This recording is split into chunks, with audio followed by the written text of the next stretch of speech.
Good morning. It's Tuesday. It's Facebook Live time. So welcome to another edition of Facebook Live Tuesday Tour. John Sautter and April Holleiter behind the camera, both from your Purdue Alumni Association.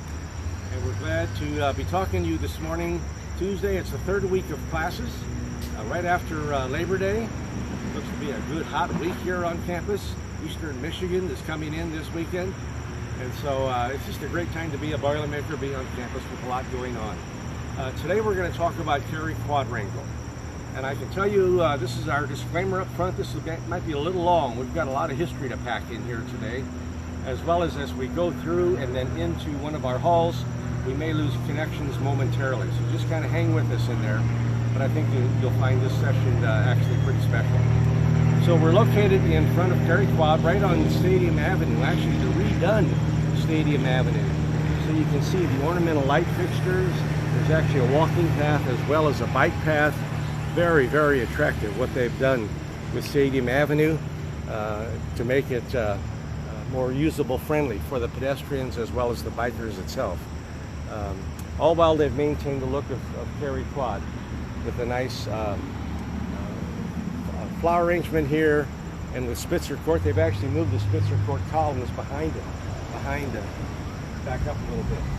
So Spitzer Court and the quad behind me. We're going to talk about Cary Quadrangle. So let's get into a little bit of the history of both of those things. Spitzer Court we're going to talk about a little bit more as we actually go into Spitzer Court. But Cary Quadrangle itself. So let me take you back to the 1920s or so. The first hall here was 1928. The situation on the Purdue campus, President Eliot had arrived in 1922, R.B. Stewart in 1925, two of the key decision makers here. Both felt very strongly about on-campus housing, in fact, quality campus housing. Today we would call it preeminent, but back then, quality campus housing. The campus scene was that there were 36 fraternities and 6 sororities dominating campus housing. And they realized from their backgrounds, R.B. Stewart was from Minnesota, President Eliot from Montana, we needed a strong, very strong on-campus residential program for the students who were not attracted to the fraternity or sorority life. And so they kind of started putting their heads together. And what they found was this property. And the property here was owned by George Spitzer, who eventually donated it. Again, I'm going to talk more about him shortly. But it's Franklin Maston Cary who actually came into play. Frank Cary made his money through industry. He was an industrialist. He had offices for a while in Detroit as well as Chicago, president of the Chicago Refrigerator Line Company. Later on, he became president of the Barbie Wire and Iron Works Company. And here's your little tidbit about that company. They produced the first catcher's mitt that was wired iron, kind of welded together. And that was the beginning of that whole side of things. But that's your trivia part of that. But amassed a fortune and retired around the 1920s or so and wanted to live in Lafayette. And so he did. His son was going to go to Purdue. And so they established themselves here, became very philanthropic, and really had an interest in Purdue. And in fact, Frank Cary donated land and money for the Cary Boy Scout camp that we have out east of town. Still bears his name. He was dedicated to youth, and he wanted his money to go there. But when he came to the university, it was about this time their 18-year-old son died, very unfortunately, of appendicitis. And so they wanted a memorial for his son, Franklin Levering Cary. And that's really who this whole housing facility is dedicated to, Franklin Levering Cary, the 18-year-old son. And so he decided to give some money to the university, and he wanted to build a hall. And the story is they wanted to build a hall right where St. Tom's is located today, because it'd be right in the middle. R.B. Stewart had arrived by them and had a better idea. The story is that he would drive Frank Cary up and down Northwestern Avenue. He swore about 100 times to kind of convince Frank that you ought to locate it here. The football stadium had just opened up in 1924. They thought it'd be a perfect location that fans can walk through your Cary Quadrangle, going to and coming from every game, which today we know is true. And so Frank Cary relented. Cary Quad East was built. Franklin also later on gave additional 50,000 gift and an additional 50,000 gift as we continue to increase the space around here. So we have Cary East in 1928, Northeast in 31, Northwest and West in 38, Cary South right behind me actually was around in it opened in 1939. We're going to start making our way up towards the building now, and we'll give you a better idea of what it looks like. This area here used to be a little bit, had more length to it, was longer, and if some of you lived back then, this is where you probably played football. In fact, during the V12 program, which was here from 43 to 46, close order drill was actually held here. Actually, I have a picture of that. April, if we can get a picture of the this picture right here, you can see the Army actually stood formation in 1945 here in this very same site as part of the V12 program, which was an accelerated program to train Marine and Naval officers. The war was kicking into gear about then, and they needed a lot of Marine and Naval officers, and so the quad was basically taken over by those units. Cary East actually for a year housed women as a part of that same program. Arthur Hansen, our future president, our 8th president, was actually part in that particular program and lived here during that time. Our only alumni president, and the only president that we have who actually lived in one of our residence halls. So we're getting close to the South Tower. I want to point out some things for April and maybe have a look at. Above the door, you see the decorative embellishments above the door. They're all around this facility. Over here, if you look at the smiley and grumpy faces on either side. So the amount of effort, the amount of time and money put into this facility was extraordinary. Because back to our original story, President Elliott and R.B. Stewart knew that this had to be a very attractive facility. So you can just imagine the amount of money put into this back in the late 20s, early 30s to make it very attractive. In fact, the furniture inside, we'll have a look at that, is Rom Weber furniture out of Batesville, Indiana. High quality furniture. That's lasting furniture. In fact, some of that furniture, original furniture, is still in the facility. Now it's been reupholstered 5 or 6 times, but it's that same furniture. He wanted to have high quality furniture because he thought that's the way students would treat it. If you had lesser quality, it wouldn't get the same first-class treatment. And so a lot of time and attention went into the building of Cary Quadrangle to make it attractive than it is. We're not going to loop underneath here. We may lose you for a bit, but hang with us as we make our way into Spitzer Court. Nice echo here. So now we've arrived at Spitzer Court. Again, if you lived here or if you've ever been over here, this is going to be familiar to you. Very, very attractive Spitzer Court. And you see all the different units of Cary Quad. Again, East opened in 1928. Northeast, where we actually now have a training table dining room. It's been there for many years. In fact, one of our future sessions of Facebook Live, we're actually going to go into the training table dining room. Then we have Northwest. They used to have a theater in the attic. Some of you might have seen movies up in the theater there. WCCR, the radio station, is still broadcasting. It's located in Northwest Hall. West Hall, again, opened in 1938. And then South Hall, all across the south end of the facility here.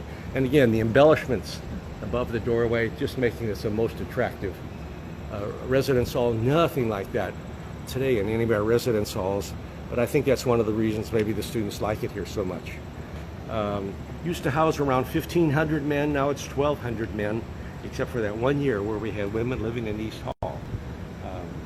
So a popular place because we've done a lot of renovation for this facilities. So the outlying buildings, east, northeast, northwest, and west, we actually have several renovation projects we've done when you consider that East Hall is 90 years old and it still looks attractive. We've had several renovative programs. Through 2000, 2006, we actually spent about $53 million upgrading all these facilities, which took significant infrastructure changes. For instance, we had a hole dug in the ground here for about 2 years for the electrical vault, and so underneath here are all the transformers and equipment for all the power needed, because all the outlying halls are all air conditioned. They also have 3 rooms made into 2, so they're very spacious rooms with walk-in closets. They share bathrooms. Some very, very nice rooms. We hope to have a look in 1 or 2 of them in East Hall if our arrangements have come together here, and we'll see what those look like. Yes? Ben Jarbo says the theater in Northwest was great. All right, yes. Unfortunately, when they put in the air conditioning, that kind of went by the wayside, but I understand even in the fall and the spring, in good weather, on Northwest, they actually put up an outdoor screen, and they actually had the movies outside, you know, sometimes also. But it was a regular looking theater back then, you're right, with theater seats, you know, yeah, and all those sorts of things. So I want to talk a little bit about George Spitzer. This is Spitzer Court, and George Spitzer actually, who donated the land up front, he actually owned 24 different lots along Stadium Avenue, and most of them had units for housing faculty on them. When the university was interested in a housing situation here with President Elliott and R.B. Stewart, he donated those to the university. It was at the time called Spitzer Addition, then it became Spitzer Court, and this was designated here. Actually, George Spitzer in his own was highly regarded. He was a professor in horticulture, and he was known nationally for being a specialist on the iris plant. And maybe some of you have that in your gardens at home. It's George Spitzer who had a lot to do with that, with his studies and his research. So we're going to start moving now. Now we're going to have the sun just a little bit. We have some real live students coming up behind us on their way to class. Morning. Spitzer Court has been the home for a lot of football games. They have an event called Rock the Quad these days, where they have bands come in and they have concerts that all the students can attend. It's a location for a lot of pranks, and lo and behold, what do we see? A student's bicycle. Now, April did not do that before the show started, I want you to know. That must have just been done overnight. This is where a lot of serenades would take place. Some of you might recall that as a freshman, you might have been pulled out of your room about 5 in the morning for serenade. Freshman serenade practice was held here. But I'm sure the event you all want me to talk about might be near and dear to some of you, is the Nude Olympics. Sure enough, the Nude Olympics were held here. They started really around the 50s or so, when streaking was popular. Just running short distances without any clothes on, which was fun and exciting, I guess. 50s and 60s or so. By the 70s, of course, the students start seeing this sort of thing and think we can make maybe make more out of this. And so they start having endurance contests to see who can run the longest on the coldest night of the year, mind you. So it's January or February, something like that. And that was the next stage. And then pretty soon we get into, let's see who can run the absolute longest, kind of an endurance contest. And so it continues to grow. And so late 70s, early 80s or so, we're getting into an event that packs about 3,000 people into this area, with men, mostly men running, some women, but mostly men running in ski masks, of course. And so you can imagine 3,000 people, not the traffic, let alone the people that are here. And some of you might have attended but never run yourselves. I understand that. And while it sounds all quite harmless, the scene got to be that the path that the runners would actually run was actually quite narrow, to the point that students could do all sorts of things to the people running by, throwing water on them for one. The alcohol behavior associated with it started resulting in broken windows, and it got to the point that the university just had to do something. And so I'd say the late 80s or so, maybe early 90s, they started making some changes which saw the curtailment of this whole event.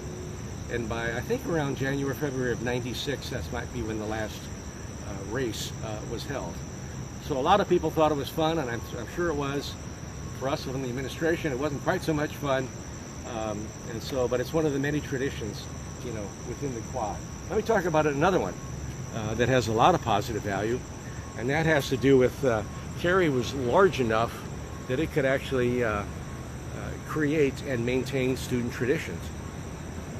And so when they started back in around 1994 or so, it was an orientation for all of its freshmen. They thought we needed an orientation. The university wasn't offering one at the time. And so basically it became the beginning of Boiler Gold Rush. And the history of it is it was called Corn Camp for a couple years, ended up changing its name. The university took it over, and these days it attracts almost all of the freshman class. 5,000 to 6,000 of the freshmen come back for Boiler Gold Rush. And Roger Sherritt was the manager at the time. He was actually the founding father of Boiler Gold Rush. Another event that Roger founded was Golden Taps. Golden Taps is an event that we have a ceremony that takes place about once a semester. And Golden Taps is for students who unfortunately pass away as they're pursuing their Purdue degree. And so there's a ceremony held where they play taps, have the Boilermaker special, ring a bell, that sort of thing. And it was actually started here and located here for several years until it was moved across campus on campus at the university. And when the unfinished P sculpture was completed, that became the location. So I think each semester now, once each semester, Golden Taps is held, something that the folks here at the Cary Quad actually started. Alex Johnson said it's a bummer that the Nude Olympics ended, and he graduated in 1988, and it was going on at that time. All right. Alex, maybe your name is familiar. Maybe you could have been one of the... I'm not sure. Yeah, it is one of those things, unfortunately. It was started out well-intended for everybody, but it can kind of end up that way. Again, I pointed out the different buildings and our capacities, training tables over here, and we're now going to go into East, and again, beautiful ornamental embellishments outside. It's filling out Franklin Levering Cary Memorial Hall that opened up in 1928.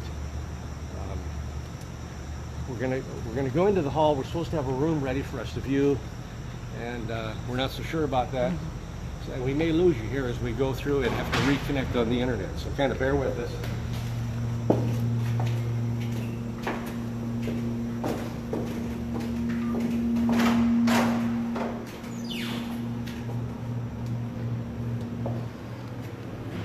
Okay. How you doing? You haven't seen Randy, have you, by any chance? Randy? No, I haven't. Okay, thank you. I'm sorry about that. Okay. But I'll let him know that you're looking for him. That'd be great. Thank you. Thank you. So we're in East Hall, and our rooms, unfortunately, aren't open for us today. And this is one we were going to look at, but let me talk about a little bit about the floors. Oh. Back on. Here, let's see. Okay. Okay, we're back on. All right, we lost you there. I hope you're back with us. Hang in there. We're now on the first floor of Cary East, and I wanted to. Do we dare go back? Maybe not. Sure. The room that we were going to show you, unfortunately, is not available. But I did want to point out at least one of the traditions that's been maintained here, and those are the door plates that are up on the wall. This is a tradition they started actually back. There we go. If you're a senior and you graduate from the room, we actually put a door plate on the wall. And in 117, they've accumulated that many. We'll walk into the lobby of Cary's first floor. And here's an accumulation of door plates. And so as we took 3 rooms and made 2, we obviously lost a room. In the interest of maintaining that tradition, we really wanted to make sure that we kept these door plates. And so these are the door plates from rooms that we lost in the consolidation, but we kept them. And if we go down to room 132, Tom Jones, Jay, actually graduated double E in 1942. He's probably the oldest on it. That's 2 years after we started the tradition. So this is a great tradition to see the different door plates that are available. I also want to point out here's the Ron Weber furniture that I had talked about. Solid furniture, very decorative. Works on the arms and the backs of all the furniture that we have maintained over the years.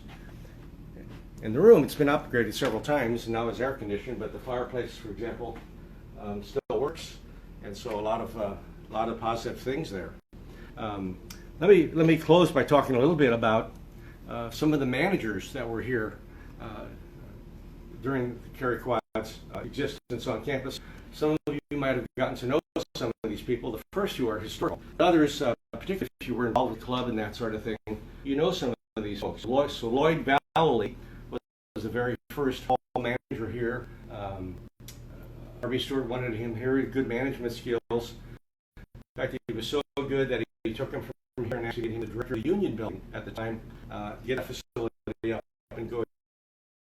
It had opened in 1924. He was followed by George Arbuckle, John Gans. John Gans, he actually came to the head of personnel after being here for several years. Ed Park was a manager for several years. He eventually came out of food stores for us. Ed Park actually met his wife, Dorothy Park, in the kitchen here. So those things happen here. Yes? Or let's try to go this way and get a better connection. Okay. Yep. We're looking for a better connection out here. They were followed by Jack Smalley. Jack Smalley became the vice president for housing and food service. Jack Smalley offered me my first job here, so I like him. R.D. Hunt, Bob Hunt was the manager for a while, followed by Bill Fry. Bill Fry played basketball at Ohio State. James Burwell, J.W. Burwell, he was a retired military colonel, followed by Tim Jeanette, who became our director of facilities, and made all our facilities happen around the system. Just a great staff member. Roger Sherrod, I mentioned, was manager here and the founder of Boiler Gold Rush and Golden Taps, followed by Tom Paxold, Kevin Case, Ken Field, Kevin Maurer, and Lori Beth Hedinger. And then the structure has changed, so it's not quite the same since then. I want to conclude by talking about this book, Cary Hall, The First Half Century. This is a book that was done on the 50-year anniversary. And within the book, they've asked quite a few people what were their memories of living in Cary. And so I thought I'd kind of read through a list of what those were, because that might strike a chord with some of you for those very same things, depending when you lived here. So these are some of the memories that some of the folks in this book had mentioned. Waiting in line on Sunday night to call home at the payphone. Arth Drugs, which was located just down the street where you could cash your check that your parents had sent you from home. The tricycle races, shirt and tie at dinner, had to dress up for dinner. Football in the courtyard, snowball fights with Owen Hall, getting third place in Victory Variety Singing Contest. The 1939 Spring Formal, sponsored by Cary, featuring an up-and-coming singer, Perry Como. Meeting my wife as we worked together in the kitchen. Working all night on the homecoming display. The ginkgo tree in bloom. If you've ever smelled one of those, you don't forget them. Signing in my guest on Saturday afternoon, as we had no guest hours back then. Maid service. Making sheet signs for the football game. And as I mentioned, freshman serenades, being pulled out of bed at 5 a.m. for the first practice in Spitzer Court. So a lot of great memories, a lot of great things have come out of Cary Quad. This building 90 years old, and the court times 1,200 students. That's hundreds of thousands of folks who have had a Cary experience. So we'll probably come back and make sure that we get into a room the next time we're here. And so we're sorry about that on this particular occasion, but we hope you've enjoyed this version of Facebook Live. I can tell you in 2 weeks is close to homecoming. It's homecoming week, and we'll be doing a tour of campus. We're going to get on a cart and kind of go through campus and point some things out for homecoming. So, on behalf of April and myself, hail Purdue.